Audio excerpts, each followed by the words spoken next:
तो आज हम 5 ऐसी जबरदस्त रणनीतियों के बारे में बात करने वाले हैं जो 99% लोगों से बेहतर परफॉर्म करने में मदद कर सकती हैं। कह सकते हैं कि ये सफलता का एक फास्ट ट्रैक है। तो चलिए शुरू करते हैं। ये सफर सुनने में थोड़ा अविश्वसनीय लगता है ना? लेकिन सच कहूं तो यही इस पूरी बातचीत की नींव है। ये सिर्फ एक कहानी नहीं, बल्कि इस बात का जीता जागता सबूत है कि असाधारण ग्रोथ मुमकिन है। और हम यही देखेंगे कि इन रणनीतियों से इसे हासिल कैसे किया जा सकता है। हम अक्सर सोचते हैं कि सफलता के लिए जिंदगी में कुछ नया जोड़ना होता है, पर असल में कई बार कुछ नया जोड़ने से ज्यादा जरूरी होता है उन चीजों को हटाना जो हमें रोक रही हैं। सुनने में थोड़ा उल्टा लग सकता है, लेकिन कभी-कभी आगे बढ़ने का सबसे बड़ा कदम असल में पीछे हटना होता है। आइए इसी घटाने की कला की शक्ति को समझते हैं। जरा एक ऐसी नौकरी के बारे में सोचिए जो किसी की सारी एनर्जी सोख रही हो। सोर्स के स्पीकर ने अपना एक अनुभव बताया, चाहे एक टॉक्सिक सीईओ के अंडर काम करते हुए उनकी ग्रोथ जैसे पूरी तरह रुक गई थी। उस नौकरी को छोड़ने का जो हिम्मत वाला फैसला था ना, वो उनकी ग्रोथ के लिए सबसे अच्छा साबित हुआ। ये कहानी इस बात पर जोर देती है कि सबसे जरूरी स्किल्स में से एक है ये जानना कि कब छोड़ना है। तो सवाल ये उठता है कि कोई कैसे तय करे कि कब छोड़ना सही है। यहीं पर क्विट कोशेंट काम आता है। ये एक प्रैक्टिकल टूल है जो किसी भी सिचुएशन, चाहे वो नौकरी हो, रिश्ता हो या कोई प्रोजेक्ट, उसका एनालिसिस करने में मदद करता है। सोचिए, अगर इमोशंस को साइड में रखकर एकदम साफ दिमाग से फैसले लिए जा सकें तो कितना अच्छा हो। ये पावरफुल फ्रेमवर्क 3 मेन पिलर्स पर टिका है। पहला है ड्राइव, क्या ये काम अंदर से मोटिवेट करता है या सिर्फ थका रहा है।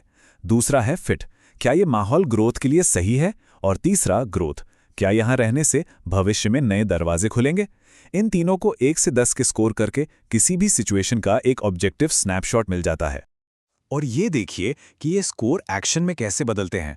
स्कोर 24 से ऊपर है तो ये ग्रीन जोन है, मतलब इस पर अपना सब कुछ लगा दें। 16 से 23 के बीच ये येलो जोन है, थोड़ा संभल कर चलें और कुछ महीनों में फिर से सोचें। और अगर 15 से नीचे है तो ये रेड जोन है, एक साफ इशारा कि अब तेजी से आगे बढ़ने का टाइम आ गया है। लेकिन ये घटाने का काम सिर्फ बाहरी दुनिया तक ही सीमित नहीं है। शायद सबसे बड़ा और शक्तिशाली बदलाव तब आता है जब हम अपने अंदर झांकते हैं और उन पुरानी पहचानों को छोड़ देते हैं जो हमें बांधे रखती हैं।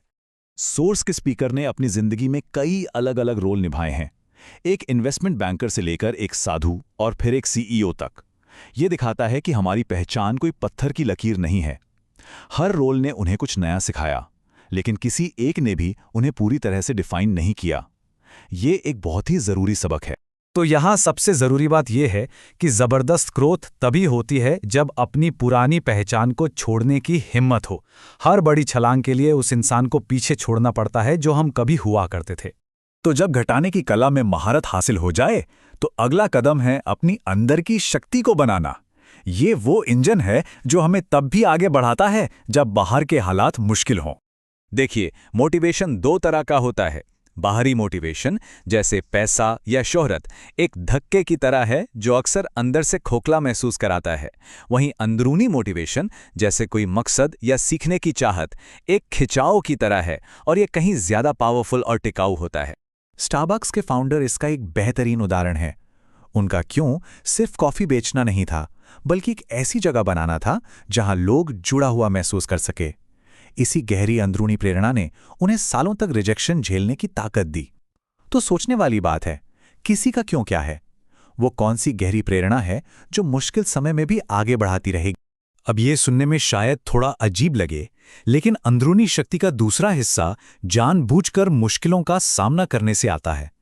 खुद को जानबूझकर असहज सिचुएशन में डालने से हमारा नर्वस सिस्टम भविष्य की बड़ी चुनौतियों के लिए तैयार होता है। ये नंबर 18 क्या है? ये उन घंटों की संख्या है जो सोर्स की स्पीकर ने कॉलेज में फेल होने से बचने के लिए रोज पढ़ाई में लगाए। सोचिए, 1 साल तक हर दिन 18 घंटे जमीन पर बैठकर पढ़ना। ये सिर्फ धीरज का इम्तिहान नहीं था, ये जानबूझकर मुश्किलों का सामना करके अपनी हिम्मत को फिर से बनाने का एक तरीका था। इससे उन्हें वो आत्मविश्वास मिला कि वो किसी भी मुश्किल का सामना कर सकते हैं। तो इसे अपनी जिंदगी में कैसे लाया जाए? यहां कुछ सिंपल आइडियाज हैं। हर हफ्ते जानबूझकर कुछ अनकंफर्टेबल करें। याद रखें, यहां लक्ष्य सिर्फ काम पूरा करना नहीं है, बल्कि उस असुविधा की भावना को गले लगाना है। असली ग्रोथ वहीं होती है। तो अब जब हमने घटाने की कला सीख ली है और अपनी अंदरूनी शक्ति भी बना ली है, तो एक आखिरी चीज है जो सब कुछ तेज कर सकती है, द नेटवर्क एक्सेलरेटर।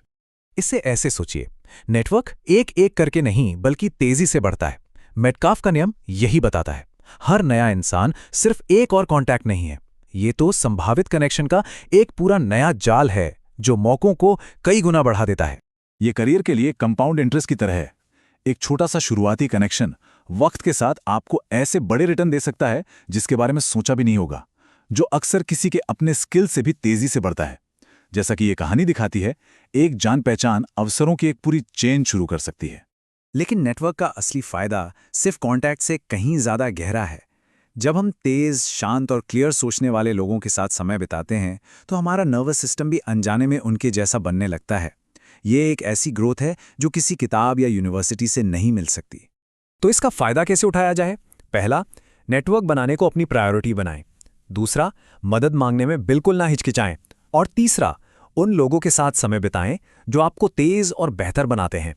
याद रखें, आपका नेटवर्क सिर्फ ये नहीं है कि आप किसे जानते हैं, बल्कि ये है कि आप क्या बनते हैं। और ये सब हमें वापस उसी पहले सवाल पर ले आता है। एक पल के लिए सोचिए, आज ऐसी कौन सी पहचान है जिसे पकड़ा हुआ है जो अब शायद अपने उद्देश्य को पूरा नहीं कर रही है? और आखिर में ये पावरफुल सोच, बदलाव के लिए सही समय या किसी की इजाजत का इंतजार करने की जरूरत नहीं है। एक कड़ाके की सर्दी के बाद बसंत बस आ जाता है, ठीक वैसे ही बस आगे बढ़ना है।